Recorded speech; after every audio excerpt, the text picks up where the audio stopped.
So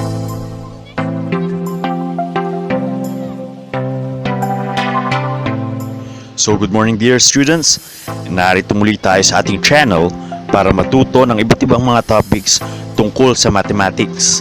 Kung bago lang tayo sa ating channel mga kaibigan, just click the subscribe button at yung notification bell para maging updated tayo sa mga latest uploads natin sa ating channel. Nag-upload ako sa channel natin ng 4 hanggang 5 na videos kada linggo. So para matuto kayo sa mathematics, just keep in touch with our channel. So ang topic natin sa umagang ito my dear students is all about factoring using common monomial factor. Ito ang first grading period lesson sa grade 8. So lesson 2 ito which is factoring. Ang reference natin dito kaibigan is Mathematics Learner Module for grade 8. Ito yung issued by the DepEd K-12 module. So dear students, there are different types of factoring. May iba't ibang factoring tayo, 6 yan. Ang una is common monomial factor. Next is using the difference of two squares. Next is the perfect square trinomial. Next is the general trinomial. Next is the sum and difference of two cubes. Next is by grouping. So yan yung 6 na types of factoring.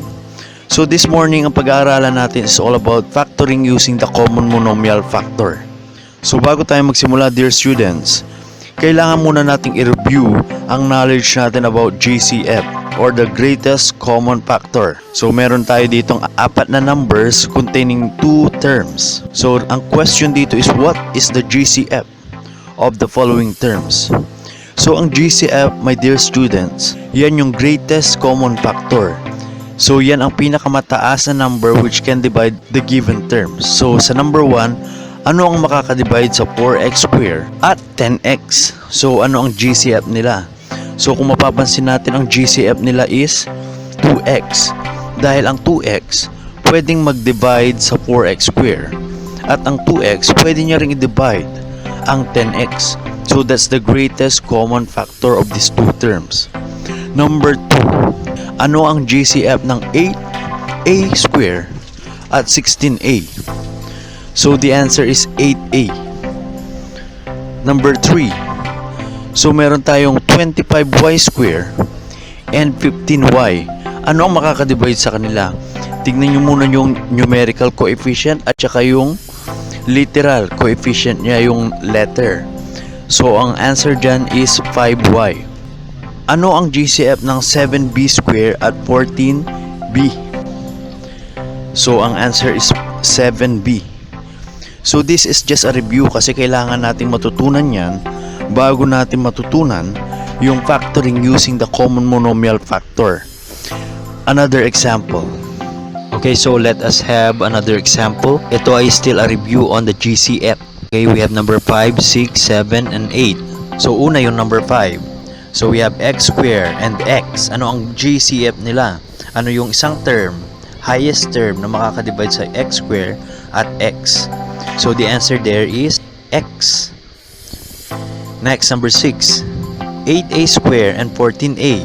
What is the GCF? The answer is 2a. Yun ang pinakamalaking number and variable na makakadivide sa 8a square and 14a. Next, number 7.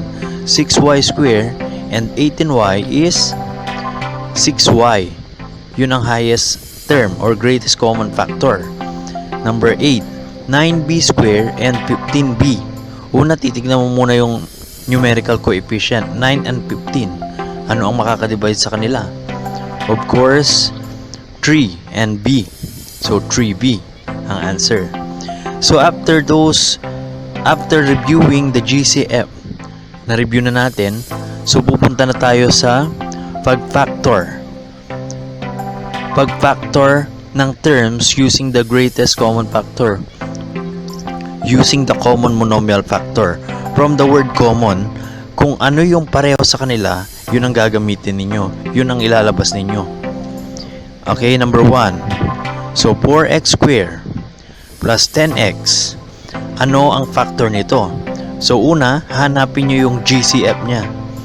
Pero dito, ang ginagamit na term is yung common monomial factor nya. So kanina, Ang common monomial factor niya is 2. And then, yung 4x square, i-divide mo sa 2x, ang makukuha mo is 2x.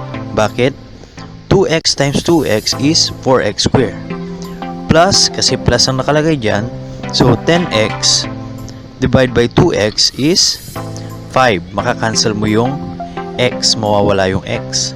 And number 2, we have 8a square minus 16a. So, ang common monomial factor is 8. Kasi divisible by yan pareho ng 8 at a. So, 8a square divided by 8a, makakancel yung 8. So, ang matitira is just a. Then, 16a divided by 8a, we have negative 2. So, yan yung factor niya. Number 3, 25y square plus 15y. So, 5y ang common monomial factor niya. So, ngayon, 25y square divided by 5y, we have 5y. Kasi 5y times 5y is 25y square. Plus 3. Kasi 5y divided by 5, kasi 15y divided by 5y, ang magiging resulta is 3. Okay, number 4.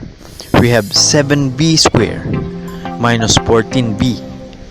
Ano ang common monomial factor nila? 7b. So, after that, i-divide mo yung 7b square sa 7b, ang matitira is b. Minus 2. Kasi 14b divided by 7b is 2. So, ito na ang mga factors ng mga given terms na ito using the common monomial factors. Okay, let us have another example. 5 to 8. So, meron tayong x square plus x. Ano ang common monomial factor nila? So, meron tayong x. I-divide mo yung x square sa x. Lalabas ang x. Plus, x divided by x. Of course, makakancel na yun. Magiging 1 na lang. So, that's the factor x times the quantity x plus 1. Number 6. We have a square, b plus 14a. Ano ang common monomial factor? 2a. 8a square b divided by 2a is 4ab. Plus 14a divided by 2a equal plus 7. So, ito yung factor niya. Number 7. So, 6y square plus 18xy. Ano ang factor nito? So, una, hanapin mo yung common monomial factor nila, which is 3y. Next, 6y square divided by 3y, makukuha mo yung 2y. 18xy divided by 3y, makukuha mo yung 3x. Next, number 8, last example ko na ito sa inyo. Bago ko kayo bibigyan ng quiz para matuto kayo. Kasi sa mathematics, practice makes perfect. Pag nagpa-practice kayo, solve kayo ng solve, matututo kayo sa mathematics. So, we have 9b square plus 15b. Ang una natin gagawin para makuha natin yung factor niya, ilalabas mo yung common monomial factor, which is 3b. Tapos, i-divide mo yung 9b square sa 3b, ang lalabas 3b. Kasi 3b times 3b is 9b square.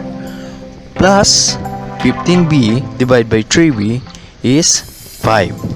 So, that's the procedure kung paano natin kukunin yung factor ng given terms using the greatest common monomial factor or the GCF.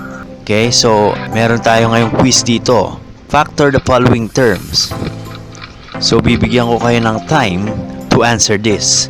Subukan yung sagutan ito, dear students, para matuto kayo sa pag-factor ng terms using the common monomial factor.